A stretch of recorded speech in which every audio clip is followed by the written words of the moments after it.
आपका स्वागत है। आप कई साल से 31 दिसंबर को एक कार्यक्रम करते हैं, तो मैं चाहता हूँ कि आप उसके बारे में बताइए। देखिए, पहले तो मैं अपना परिचय दे दूं। जी।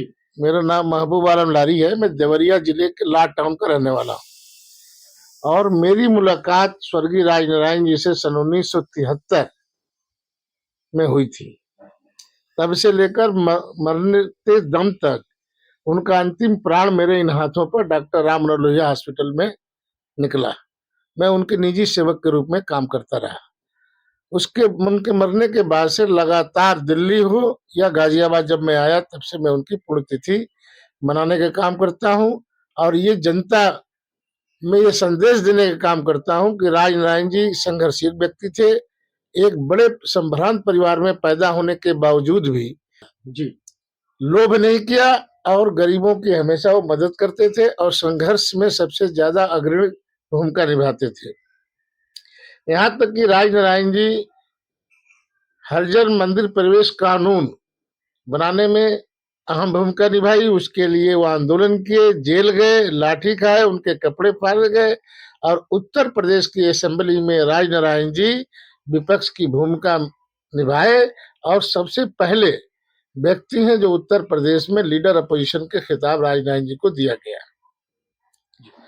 राजनारायण जी जब राज्यसभा के मेंबर थे तो राजनारायण जी को राज्यसभा और राजनारायण सभा दोनों कहा जाता था, क्योंकि राजनारायण जी देश की जो भी समस्याएं होती थी उस समस्याओं पर लड़ने और मरने के लिए हमेशा तैयार रहते थे।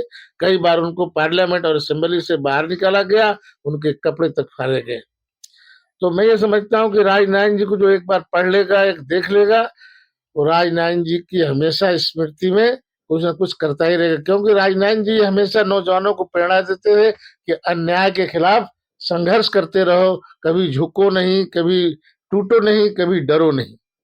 अच्छा, आप एक ऐसे महान नेता के आप साथ रहे हैं, इतना जीवन आपने उनके साथ बिताया है, तो आप कुछ ऐसी बातें जो आप शेयर करना चाहते हो, क्योंकि कुछ तो आपने जो बताया ये आपने वो बताया जो सबके सामने है। कुछ ऐसी बातें जो आप क्योंकि व्यक्तिगत रूप से आप उनके साथ हमेशा रहे हैं, तो आप बताइए। देखिए, राजनारायण जी के बारे में जितना कहा जाए उतना कम है। एक घटना है, राजनारायण जी कभी अपने परिवार को लेकर अपने साथ नहीं रखते थे। पूरा हिंदुस्तान उनका परिवार था और जो रात को 12 बजे ये सूचना मिल जाए कि अमुक जिले में ये घटना घटी है, राजनारायण जी दूसरे दिन वहां सबसे पहले हाजिर हो जाते थे। यहाँ तक कि राजनारायण जी इंदिरा गांधी को चुनाव में हराए, कोर्ट में हराए। हराने के बाद भी जब इंदिरा जी की मौत की सूचना राजनारायण जी को मिलती है तो राजनारायण जी ने कहा कि अब मेरी लड़ाई आज से खत्म हो गई, संघर्ष अब मैं किसके साथ करूंगा, क्योंकि इस देश की प्रधानमंत्री इंदिरा गांधी जी की आज हत्या हो गई। मैं ये पूछना चाह रहा था कि लोग अपने बुजुर्गों को याद नहीं करते हैं, अपने परिवार के बुजुर्गों को, और आप एक ऐसे महान नेता को हमेशा याद करते हो, एक ऐसे अपने फैमिली की तरह कि जैसे वो आप ही के परिवार के अंग हैं, आप हमेशा उनको याद करते हो। मैं देखा हूँ, चाहे कोरोना का काल हो या चाहे नोटबंदी का मामला हो, यानी चाहे कितनी भी मुसीबत आई हो, आपके स्वास्थ्य पे भी कई बार दिक्कतें आई हैं, लेकिन आपने जो है उसकी परवाह किए बिना आप हर साल उनकी जो है पुण्यतिथि मनाते हो। देखिए, मेरा मानना यह है कि जब तक मैं जिंदा हूँ, मैं हूँ या हमारे जो संस्था के अध्यक्ष हैं नाहर सिंह यादव जी, हम लोगों ने प्रण लिया है कि राजनारायण जी की उन बातों को जन जन तक पहुंचाने का काम करते रहेंगे, क्योंकि राजनारायण जी गरीबों के मसीहा थे। उन्होंने एक बार 80 के चुनाव में, जब लोकसभा का चुनाव हो रहा था, तो कोटा में एक कार्यक्रम में उनके सर पे चोट लग गई थी। चोट लगने के बाद उन्होंने एक नारा दिया था कि गरीबों को मिले रोटी तो मेरी जान सस्ती है। मैं उस व्यक्ति के साथ रहा हूं पूरी जिंदगी, जिस व्यक्ति ने कभी अपने आप को देखा ही नहीं, हमेशा दूसरों के बारे में सोचते थे, दूसरों के बारे में ये चाहते थे कि भाई किसी गरीब के साथ अन्याय ना हो, गरीब लड़कियों की शादी कराना, गरीबों के साथ रहना, दलितों के साथ रहना और खास तौर से माइनॉरिटी के लिए राजनारायण जी हमेशा अग्रणी भूमिका निभाते थे। इसलिए मुझे राजनारायण जी की पुण्यतिथि मनाकर मुझे अपने आप में इतनी खुशी होती है कि कम से कम एक ऐसे व्यक्ति की मैं पुण्यतिथि मनाता हूँ जिसने पूरे जीवन काल तक, अपने आज जीवन काल तक कभी मोह माया का कोई भावना ही नहीं किसी के अंदर थी, हमेशा संघर्ष की भावना थी, गरीबों के लिए लड़ते थे। अच्छा, मैं आखिरी सवाल आपसे ये पूछूंगा, क्योंकि आप तो आपने शुरू में कहा अपना परिचय देना चाहा, बल्कि आप गाजियाबाद में किसी परिचय के मोहताज नहीं है। तो जब ना राजनारायण जी का आखिरी वक्त था, आप उनके साथ थे और आपके बाहों में उनका दम निकला, तो उस समय आपकी फीलिंग क्या थी?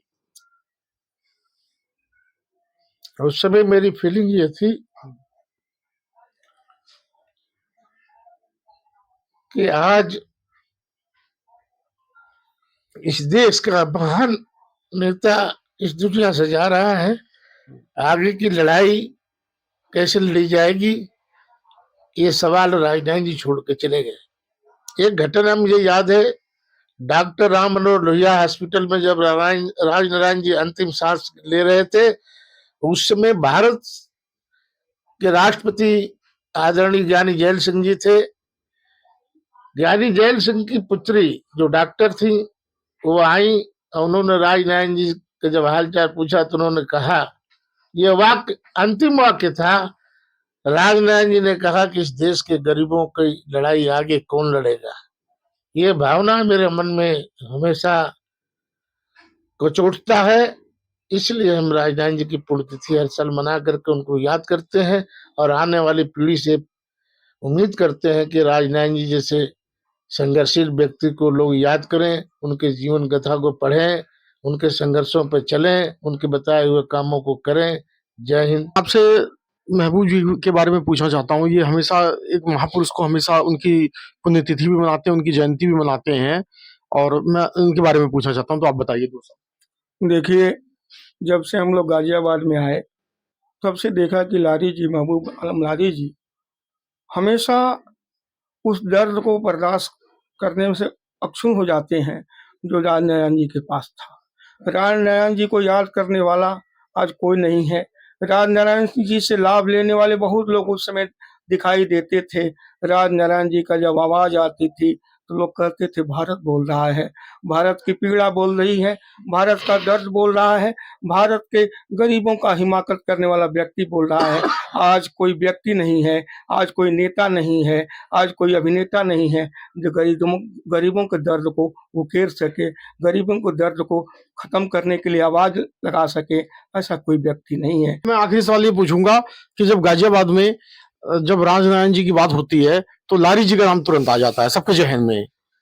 दरअसल बात यह है कि गाजियाबाद में भी जब राजनारायण जी थे तो लोग उनके पास भीड़ लगाते थे। उनके यहाँ बहुत बड़े तबके में खाना बनता था, लोग खाते थे, उनसे लाभ लेते थे। वो किसी से कोई बात कह देते थे, लोग काम भी कराते थे। लेकिन लारी जी ने उनके साथ जीवन बिताया है और ये इन्होंने देखा हकीकत तो ये है, लेकिन हकीकत पर लोग चलने वाले लोग नहीं हैं। लोग अवसरवादी हैं, अवसरवाद का लाभ उठा करके लोग आगे बढ़ जाते हैं। महबूब आलम लारी में वो बात नहीं है और मैं इसीलिए इनसे जुड़ता हूँ। आप जानते हैं, मैं उसी आदमी से जुड़ता हूँ जो यथार्थ और सच्चाई पर चलता है, तो इन्होंने उस बात पर नहीं है और उनको अपने पूर्वजों जैसे लोग, बहुत बड़े-बड़े लोग तेरहीं के बाद हर साल वो सालगिरह मनाते हैं पुण्यतिथि का, उसी तरह से मनाते हैं। और वो हिंदुत्व का दर्शन हो, चाहे इस्लामिक दर्शन हो, चाहे भारतीय दर्शन हो, उसमें तीनों चीज़ समाहित है। वो तीनों का परंपरा का निर्वहन करते हैं।